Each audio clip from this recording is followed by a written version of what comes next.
नदीम साहब बताइएगा, 5 जुलाई 1977 और आज 5 जुलाई 2025 क्या सीखा, क्या खोया और क्या पाया? देखिए, सीखा भी बहुत कुछ है, खोया भी बहुत कुछ है और बहुत कुछ मुख्तलिफ भी हुआ है और बहुत कुछ पहले जैसा भी है। वलीद सूरत हाल ये है कि 5 जुलाई 1977 की जब हम बात करते हैं तो एक बात तो तयशुदा है कि कोई भी आइनी जमहूरी शख्स, कोई भी महज़ब शख्स किसी भी रियासत में मार्शल लॉ की हमायत नहीं कर सकता। ये बात तो बुनियादी तौर पर तयशुदा है। लेकिन इसके साथ साथ मैं ये भी कहूँगा कि हम सियासी क़ुव्वतों की तरफ से तनाज़ात को इस हद तक ले जाने की भी हमायत नहीं कर सकते कि आप डू और डाई के ऊपर आ जाएँ, आप सियासी रास्ते ना निकालें। आप अगर 5 जुलाई 1977 और 5 जुलाई 2025 के बारे में पूछते हैं तो आज भी मुझे लगता है कि हमारे पास एक ऐसी सियासी क़ुव्वत मौजूद है, मैं पाकिस्तान तहरीक इंसाफ की बात कर रहा हूँ, कि वो सियासी क़ुव्वतों से बात करना पसंद नहीं करती। वो आज भी कहते हैं कि हमने फ़ौज से ही बात करनी है और एक मरतबा फिर फ़ौज को हमने सियासत के अंदर लेकर आना है। तो जब तक मैं इसमें उस वक़्त के 1977 के उस 9 सितारों की बात कर लूँ, मैं आज की पाकिस्तान तहरीक इंसाफ की बात कर लूँ, तो मुझे लगता है कि हम तकरीबन वहीं पर खड़े हुए हैं। हमें राब्ते नहीं करने, हमें फ़ौज से राब्ते नहीं करने, हमने सियासतदानों को इस काबिल बनाना है और इस काबिल देखना है कि वो अपने तनाज़ात को खुद हल कर सकें। हमने प्रोफेसर गफूर अहमद की जो किताब है, मैं जमात इस्लामी के नायब अमीर वफ़ात पा चुके, मैं उसका हवाला ख़ास तौर पर दूँगा कि जब मामलात आपस में तय पा रहे हों तो फिर आपको सियासी जमातों से बात करनी चाहिए, सियासी जमातों को सियासी जमातों के ज़रिए रास्ता निकालना चाहिए। अगर आप ये रास्ता नहीं निकालेंगे तो इसका नतीजा एक ही निकलेगा कि आपके ऊपर ऐसी कुव्वत आकर बैठ जाएगी जो सियासी नहीं होगी।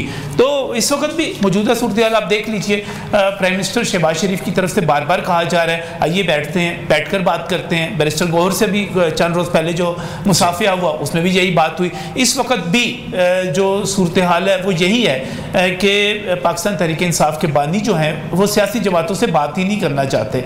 जब आप आपस में बात नहीं करेंगे, ये तो ठीक है कि आपका 26 जुलाई वाला जो एहतजाज था, जो ट्रंप है वो भी पीटीआई ये क्लेम कर रही है कि ट्रंप ने भी तो राब्ता जो है फील्ड मार्शल से ही किया है, वो इसी क्लेम पे जो है वो बैठे हुए हैं, यही बात करते हैं। देखिए, मैं ये अगर आप ट्रंप के और फील्ड मार्शल की जो मुलाकात है उसकी तरफ ले जाना चाहते हैं तो उसका एक ख़ास पर्सपेक्टिव है। वो पर्सपेक्टिव ये है कि पाकिस्तान की अहमियत दुनिया के सामने, वलीद ये भी तो देखें कि है क्या।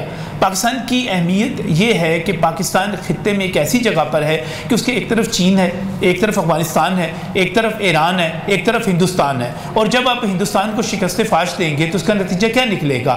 जो फातेह को इज़्ज़त मिलनी चाहिए वो प्रेसिडेंट ट्रंप ने एक फातेह को दी और उनसे साथ मुलाकात की, वरना इससे पहले कभी पाकिस्तान की तारीख में नहीं हुआ था।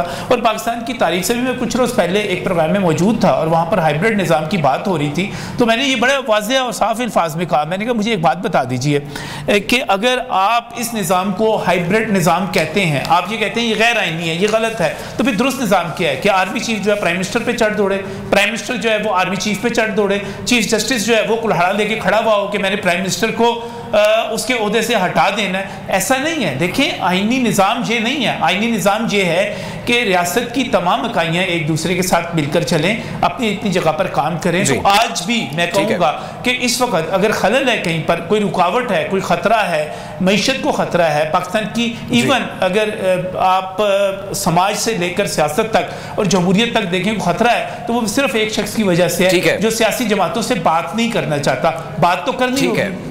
ठीक है, नज़र साहब का पॉइंट आ गया है। अच्छा, पीजे मीर साहब आप बताइएगा कि सर इसी से सवाल है कि आज 48 साल बाद हम ये सवाल पूछने पर मजबूर हैं, हमने क्या सीखा है? बिलखुसूस अगर हम सियासत की बात करें तो आपको लगता है कि गैर यकीनी तकसीम और इल्ज़ामात की सियासत का शिकार हैं, और हम ये शिकार क्यों हैं? अगर ओवरऑल अगर इसका एनालिसिस किया जाए 5 जुलाई 1977 से लेके अब तक का। हमने कुछ नहीं सीखा, ना सीखेंगे और ना हमारे में सीखने की सकत है। देखो, ये इसमें कोई छुपी हुई बात नहीं है। पाकिस्तान हमेशा एक मिलिट्री के अंडर रहेगा। क्यों? सवाल उठेगा क्यों? इसलिए कि आपकी जो जमहूरियती ये जो फोर्सेस हैं, पॉलिटिकल पार्टीज, इसमें इतनी नाइत्तफाकी है। आपकी आर्म फोर्सेस जिस तरह जनरल ज़िया ने कहा ना कि I won't let the country go to the dogs, this is what the army will do. Army हमारी प्रोटेक्टिव है, वो प्रोटेक्शन देती है हमें, तो उसने हमें हमेशा प्रोटेक्शन दी है from disarray, from a disconnect and from chaos। इसलिए क्योंकि ये जो सियासी जमातें जितनी भी हैं, आज कोई आर्मी के फेवर में बात करते हैं, पहले नहीं करते थे। आर्मी को पता नहीं हर किस्म के इल्जामात लगाते थे, आज साथ बैठे हुए, ठीक है, देर है दुरुस्त है, अच्छी बात है, but the end of the day आप अपने पॉलिटिकल इंफ्रास्ट्रक्चर को तकड़ा करो। आपने एक अहम सवाल किया है, ये क्या सीखा हमने? नहीं सीखा। आप देख लो 77 के बाद, आप देख लो क्यों नहीं सीखा। इसलिए क्योंकि हमारे अंदर हर बंदा कहता है बस मेरे से अच्छा कोई नहीं है, मैं, ये जो मैं है ये पाकिस्तान को मरवाती है। हम अगर आप बात करोगे, हम सब मिलके पाकिस्तान को आगे लेके चलेंगे, वो हम करते नहीं है। आज आपके कई दोस्त बन जाते हैं बिकॉज आपको एक पॉलिटिकल एक रूट मिल रहा है। अगर हम पीटीआई की बात करते हैं, वहां कई पैराशूटर्स चले गए कि जी उनको एक नई एक वेव मिली है, नई एक सिमत मिली है, एक फ्रेश एक मैंडेट है, वहां चलो। आपने वहां भी देख लिया, अब पुरानी पॉलिटिकल पार्टीज को भी आपने देख लिया। डिलीवर कौन करता है? कई लोग मुझसे इत्तेफाक नहीं करेंगे, डिलीवर हमेशा जब भी आर्मी आई है उसने किया है। ये डैम्स किसने बनाए मुझे बताएं? आज हम पानी को रोक रहे हैं, ये Mangla dam, Tarbela dam and all, कई और डैम, ये किसने बनाए हैं? फौज ने बनाए हैं। हम पॉलिटिकल्स क्यों नहीं बनाते? हम मोमन डैम पे फंसे हुए हैं यार, हम वो डैम नहीं बना सके, उसमें बातें हो रही हैं। ये कहते हैं कि ये जो हमारा कालाबाग डैम है, ये 18वीं सदी से चल रहा है प्रॉब्लम, 18th सेंचुरी। अंग्रेज के एक डिप्टी कमिश्नर ने भी इसकी परमिशन दी थी कि करो। द क्वेश्चन इज, हम आज भी नहीं उसमें फंसे हुए, हमारी लड़ाइयां चल रही हैं। अब वो सिंध और पंजाब की लड़ाई के अलावा अब हिंदुस्तान भी उसमें शामिल हो गया। तो द क्वेश्चन इज कि हम ये जितने भी आप सवाल करते हैं या किए हैं, हम इस पे अमल क्यों नहीं करते? हम थेरीज प्रेजेंट कर देंगे कि जी 1947 से अभी तक कि ये होना चाहिए, ये कर देंगे, ये हो जाएगा, प्लान होता क्यों नहीं है? ये मुझे बताएं, होता क्यों नहीं है? हम क्यों बार बार उसको रिपीट करते हैं? हर चीज को रेपुटेशन पे हमने लगाया हुआ है, लेकिन इम्प्लीमेंटेशन नहीं है। इम्प्लीमेंटेशन होनी चाहिए, जब तक ये नहीं होगी आगे काम नहीं बढ़ेगा।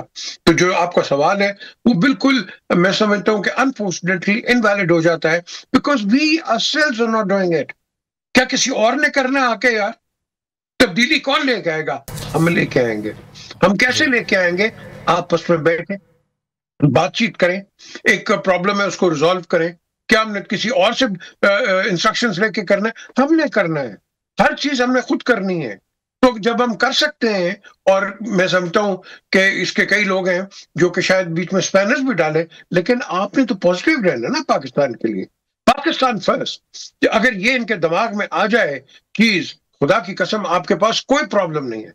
We can do everything and anything in this country. अच्छा, पीजे मीर साहब ये बताएगा कि बानी पीटाई जो मुतालबा करते हैं कि तमाम जो ताकत का महवर हैं वो फील्ड मार्शल हैं, और यही बात जो है डोनाल्ड ट्रंप भी यही कहते हैं, उन्होंने भी रब्ता उनसे ही किया। क्या पीटाई का ये जायज़ मुतालबा लगता है आपको कि वो कहते हैं मुज़ाकरात भी अगर करेंगे तो हम उनसे ही करेंगे जिनके पास असल ताकत है? इस मुतालबे को आप कैसे देखते हैं? सबको पता है कि पाकिस्तान में कौन कंट्रोल करता है, सबको पता है। ये आपने सवाल कर दिया, सबको पता है। भाई प्राइम मिनिस्टर को क्यों नहीं बुलाते? वाह आर्मी चीफ, क्योंकि पावर आर्मी चीफ के पास है। प्राइम मिनिस्टर ठीक है डेमोक्रेटिक, हम बड़ी बातें करते हैं डेमोक्रेटिकली इलेक्टेड, ये वो, वहां भी आपके डिस्प्यूट्स चल रहे हैं। द क्वेश्चन इज, पाकिस्तान के जो आर्मी चीफ होते हैं उन पे बहुत बड़ी जिम्मेदारी होती है, उन पे बहुत बड़ी एक ऐसी रिस्पॉन्सिबिलिटी होती है। Being a nuclear power, army chief का एक बहुत बड़ा रोल होता है। आप छोड़ दें, अब अभी जनरल आसिम को आप निकाल दें बाहर, आपने आर्मी चीफ की पोजीशन को डिस्कस करना है, not general Asim, general Bajwa, general Musharraf और एनीबडी एल्स। आपने आर्मी चीफ की एक पोजीशन को करना है, और वो जो पोजीशन है वो बहुत इंपॉर्टेंट है in the geopolitical factor in the subcontinent. इसीलिए वो उनको बुलाते हैं, उनसे एडवाइस लेंगे, ये भी उनको एडवाइस देंगे, और जो बात होगी वो हमारे नेशनल इंटरेस्ट में होगी, क्योंकि कोई आर्मी चीफ पाकिस्तान के इंटरेस्ट के अलावा कोई बात नहीं करता, न करेगा और न कर सकता। ठीक है। अच्छा अब्दुल्ला गुल साहब, आप बताइएगा कि 48 साल का एक तवील अरसा कहाँ देख रहे हैं पाकिस्तान को आप, हर लिहाज से, सियासी तौर पर और बाकी सिनेरियोज में भी? हमने क्या खोया और क्या पाया? بسم اللہ الرحمن الرحیم، بہت شکریہ۔ دیکھیں، سب سے پہلی تو بات یہ ہے کہ کیا کھویا کیا پایا۔ میرے خیال میں ہم نے 2 سپر پاورز کو اپنے پڑوس میں پایا، اور اس کے بعد ہم نے ظاہر ہے اس جنگ کے اندر ایک ایسا حکمت عملی اختیار کی جس سے الحمدللہ ایک بہت بڑا نقصان جو پاکستان کو ہو سکتا تھا وہ نہیں ہوا۔ یہ ایک میرے خیال میں بہت بڑی بات ہے۔ دوسری بات یہ ہے کہ ہم نے اپنا ملک جو گنوایا، اس کے بعد بھی ہم الحمدللہ جو ہے اپنے ملک کو جس انداز میں ترقی کی طرف لے کے جا رہے ہیں اور جس طریقے سے ہماری دنیا میں پذیرائی ہو رہی ہے، یہ بھی میرے خیال میں ایک اچنبے کی بات ہے۔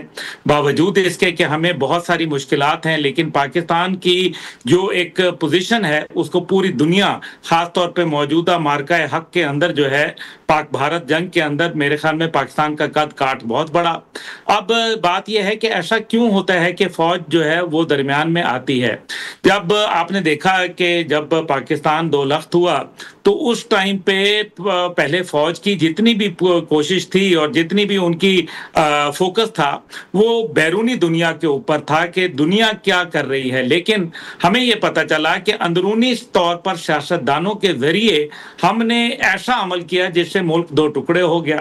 نتیجہ یہ ہوا کہ مجبوراً بھٹو صاحب کو ایک کردار ادا کرنا پڑا، اور انہوں نے جو ہے باقاعدہ ایک ISI کے اندر پولیٹیکل سیل قائم کر دیا جو آج تک بھی موجود ہے۔ اب دیکھنا یہ ہے کہ اس سیل کو تمام آنے والی حکومتیں جو ہیں انہوں نے کیوں نہیں ختم کیا۔ تو اس کا مطلب یہ ہے کہ یہ سیل ان کے جو ہے وہ منشا کے مطابق جو ہے وہ چل رہا ہے اور ملک کو ڈیلیور کر رہا ہے، یہی وجوہات ہیں، ورنہ تو اس کو ختم کر دیا جائے۔ تیسری جگہ جو بات یہ ہے کہ آپ دیکھیں کہ پاکستان میں جو سب سے بڑا ڈائلما ہے وہ یہ ہے کہ جو پاکستان کے جو 5 سالہ منصوبے تھے جو پہلے بنے تھے، جو فسکل منصوبے تھے، وہ الحمدللہ کوریا اور چین نے ان کے اوپر عمل کیا، اور آج وہ کہاں کھڑے ہیں؟ آپ نے منصوبے تو بنائے لیکن اس کے اوپر عمل درآمد نہیں کیا۔ دوسری جانب اگر آپ ادارہ شماریات کو دیکھ لیں تو آپ کو پتہ چلے گا کہ مارشل لاز میں سب سے زیادہ ترقی ہوئی، اور یہ میں نہیں کہہ رہا، یہ آپ کا ادارہ اسٹیٹسٹکس کا موجود ہے، وہ یہ بتا رہا ہے، اور جبکہ جو پولیٹیکل گورنمنٹس ہیں وہ ان کے اندر جو ہے کرپشن کا بول بالا رہا۔ اب دیکھنا ایک اور بڑا اہم نقطہ ہے، اور وہ یہ ہے انٹرنیشنل دنیا کو۔ انٹرنیشنل دنیا جو ہے آپ کے اوپر جو ہے وہ ٹرسٹ فوج کے اوپر کرتی ہے، آپ کے ادارے پہ ٹرسٹ کرتی ہے۔ کیا وجہ ہے کہ وہ ریاست کو مقدم جانتی ہے بجائے اس کے کہ پاکستانی پولیٹیکل فگرز کو؟ اس کی بڑی وجہ یہ ہے کہ پولیٹیکل فگر جو وعدے وعید کرتے ہیں ان پہ پورا نہیں کرتے۔ کیا سی پیک جو ہے اس کی گارنٹر جو ہے وہ فوج نہیں ہے؟ کیا اسی طریقے سے جو آپ کے ابھی IMF اور ورلڈ بینک سے جب لون ملا تو وزیر اعظم صاحب نے یہ نہیں کہا کہ یہ hats of two army chief جن کی وجہ سے یہ لون ملا؟ کیا یہ حقیقت نہیں ہے کہ انٹرنیشنل دنیا میں ابھی ٹرمپ صاحب کی بات کر لیں تو وہ فیلڈ مارشل صاحب کو جو ہے وہ اتنی ان کی عزت افزائی کر رہے ہیں؟ تو یہ بات مطلب آپ دیکھیں کہ اس کا مطلب یہ ہے کہ ہمیں بیرون دنیا، چاہے وہ سعودی عرب ہو، چاہے وہ چین ہو، چاہے وہ امریکہ ہو، چاہے وہ یونائٹڈ عرب ایمریٹس ہو یا دیگر ممالک ہوں، وہ فوج کے ساتھ معاملات کرنا چاہتے ہیں، کیونکہ پولیٹیشنز جو ہیں وہ اپنی بات کرتے ہیں اور پھر مکر جاتے ہیں، بعد میں جو ہے ان کے لیے مصیبتیں پڑ جاتی ہیں، اور یہی وجہ ہے کہ ان کے ڈپلومیٹک کیریئر جو ہوتے ہیں وہ اسٹیک کے اوپر آ جاتے ہیں۔ اس وجہ سے لوگ پولیٹیشن سے جو ہے وہ دور ہوتے جا رہے ہیں، اور پھر سب سے بڑھ کر یہ ہے کہ تبدیلی کی خواہش جو ہے وہ عوام میں پہلے سے زیادہ بڑھ گئی ہے، اور یہ تبدیلی موجودہ پولیٹیکل سسٹم نہیں لا رہا۔ اس کا مطلب یہ ہے کہ ایک ہائیبریڈ سسٹم جو ہے وہ آپ کب تک چلائیں گے؟ جب اللہ حسن دیتا ہے تو نزاکت بھی آ جایا کرتی ہے، اور صاف سی بات یہ ہے کہ مجھے یہ موجودہ جو پولیٹیکل سسٹم ہے اس کے اندر بہت سارے لوپ ہولز نظر آ رہے ہیں، اور سب سے آخر بات یہ ہے کہ آپ کا پولیٹیکل سسٹم ہو یا آپ کا کوئی بھی سسٹم ہو، بغیر آپ کے قانون کے حکمرانی کے آپ نہیں چلا سکتے، کیونکہ کوئی اکاؤنٹیبلٹی کا سسٹم نہیں ہے۔ وقتی طور پر جو ہے وہ پولیٹیکل وکٹمائزیشن کا شکار بن جاتے ہیں، لیکن پھر جو ہے وکٹری کا سائن بناتے ہوئے وہ باہر آ جاتے ہیں۔ اس کے مقابلے میں پاک فوج کے اندر اگر آپ دیکھیں تو لوگوں کو جو ہے سزائیں ہوتی ہیں، جنرل آفیسرز تو کو گھر بھجوا دیا جاتا ہے، اور ان کے اوپر ان کی تمام مراد جو ہے وہ ان سے لے لی جاتی ہیں، ان کو قید کیا جاتا ہے، ان کو عمر قید کی سزائیں دی جاتی ہیں، تو یہ تمام باتیں جو میرٹ اور اکاؤنٹیبلٹی ہے، اگر یہ عدالت کے ذریعے انووک نہیں ہوگی تو پھر آپ کا پولیٹیکل سسٹم جو ہے وہ اسی طریقے سے ایک طوفان کے اندر کشتی کی مانند جو ہے ہچکولے کھاتا رہے گا۔